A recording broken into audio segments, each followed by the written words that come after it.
तुम्हारी चिन असल में उतनी वीक या अनअट्रैक्टिव नहीं है जितनी दिखती है, और यही सबसे बड़ा इल्यूजन है जिसे 90% लोग जानते हुए भी नहीं जान पाते। लोग सोचते हैं कि उनका जॉ लाइन स्ट्रक्चर या चिन बोन ही छोटी है, लेकिन रियलिटी ये है कि तुम्हारी चिन का साइज और शार्पनेस सिर्फ बोन पर नहीं बल्कि उसके आसपास के टिश्यूज, फ्लूइड एक्यूमुलेशन और मसल टेंशन पर डिपेंड करती है। अभी एक सिंपल सा टेस्ट करो। मिरर के सामने जाओ, नॉर्मल फेस रखो और अपनी लोअर लिप के नीचे वाले एरिया को हल्का सा रोल करके स्ट्रेच करो। सडनली तुम्हारी चिन थोड़ी लंबी और शार्प दिखने लगेगी। इसका मतलब क्या हुआ? प्रॉब्लम तुम्हारी बोन में नहीं है, प्रॉब्लम उसके ऊपर जमी हुई हिडन स्वेलिंग और मसल टाइटनेस में है। अगर तुम्हारी चिन एरिया बाइप्ड या ब्लोटेड रहती है तो वो एक अच्छी भली जॉ लाइन को भी फेस के अंदर मर्ज कर देती है, जिससे तुम्हारा साइड प्रोफाइल बिल्कुल फ्लैट लगने लगता है। और यही रीजन है कि तुम्हारा फेस अनअट्रैक्टिव या अंडर डेवलप्ड लगता है। अगर तुम बिना सर्जरी के या टेम्पररी फिलर के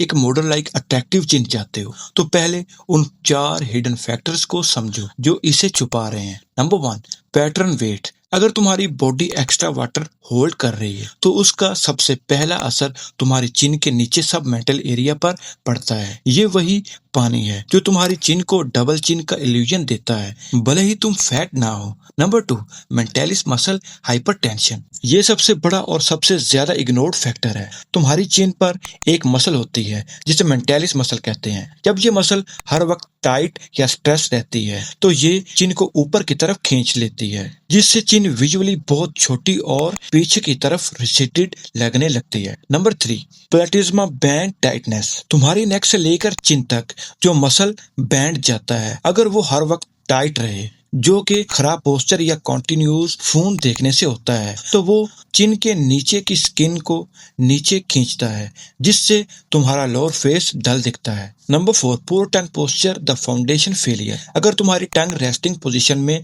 तुम्हारे मुंह के फ्लोर पर गिरती है, ना कि अपर पैलेट पर, तो चिन के नीचे के टिश्यूज लूज हो जाते हैं, जो शार्प से शार्प बोन स्ट्रक्चर को भी छुपा देता है। अब सीधा उन मेथड्स पर आते हैं जो इन रूट कॉजेज को टारगेट करके तुम्हारी चिन को विजुअली लॉन्ग, शार्प और अट्रैक्टिव बनाएंगे। एक भी स्टेप मिस मत करना। Method number 1, mentalis release trick. इन 30 सेकेंड्स अपने दोनों थम्स को चिन के बिल्कुल नीचे रखो और इंडेक्सिंग फिंगर्स को चिन के ऊपर। अब बिल्कुल जेंटली नीचे की तरफ रोल करते हुए मसल को रैंडी स्ट्रेच करो। इससे चिन मसल की स्टिफनेस खत्म होती है और चिन नीचे की तरफ नेचुरली लॉन्ग लगने लगती है। इसे दिन में 2 बार 30 सेकंड के लिए करो। मेथड नंबर 2, चिन सबमेंटल ड्रेनेज। ये थोड़ा एडवांस है मगर समझना जरूरी है। अपने नकल्स का यूज करके चिन के सेंटर से स्टार्ट करो और जॉ लाइन के साथ साथ पीछे कान के नीचे तक स्वीप करो। प्रेशर बिल्कुल टाइट होना चाहिए। ये वहां जमे stagnant fluid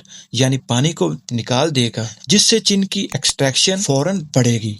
method number 3, posture interventions. जब भी तुम फोन यूज करते हो तो स्क्रीन को आई लेवल पर लाओ। जब नेक परफेक्ट अलाइनमेंट में होगी तो प्लेटिज्मा मसल स्ट्रेच होगी तो चिन का टिश्यू ऊपर उठेगा। Method number 4, the lower lip lock. अपने लोअर लिप को अपर लिप के ऊपर हल्का सा फोल्ड करो और अपने चिन को ऊपर उठाओ। इस पोजीशन को 5 सेकंड होल्ड करो।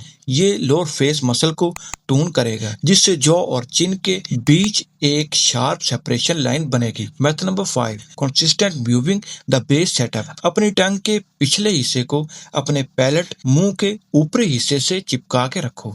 ये तुम्हारे लोअर फेस के स्ट्रक्चर को इंस्टेंटली ऊपर उठा देता है, जिससे साइड प्रोफाइल से चिन फॉरन एडवांस्ड और मॉडल लाइक अट्रैक्टिव लगने लगती है। लेकिन रुको, ये तभी काम करेगा जब तुम इन फाइनल रूल्स को फॉलो करोगे, वरना तुम अपना टाइम वेस्ट कर रहे हो। पहला रूल, कुछ लोग सोचते हैं कि जोर से दबाने से या घंटों करने से जल्दी रिजल्ट मिलेगा। बिल्कुल नहीं, ज्यादा दबाने से टिश्यू डैमेज होगा और स्वेलिंग आएगी। अप्रोच हमेशा कंट्रोल्ड और लाइट होनी चाहिए। Rule number 2, the morning window. सुबह के वक्त फेस सबसे ज्यादा ब्लोटेड होता है। अगर तुम सबमेंटल ड्राइनेज और मेंटालिस रिलीज सुबह करते हो तो ये बेस्ट है। Rule number 3, expectations. तुम रातों रात अपनी बोन का डीएनए बदल नहीं सकते। तुम उस बोन के ऊपर से फ्लूइड और मसल टेंशन को करेक्ट कर रहे हो। हर हफ्ते बाद चेक करो कि क्या चिन के नीचे का शेडो डीप हो रहा है। अगर हाँ, तो तुम सही जा रहे हो। बिना किसी बदलाव के रेगुलर रहो और तुम्हारी रियल अट्रैक्टिव चिन नीचे से निकल आएगी। कंसिस्टेंट रहो और फर्क खुद देखो।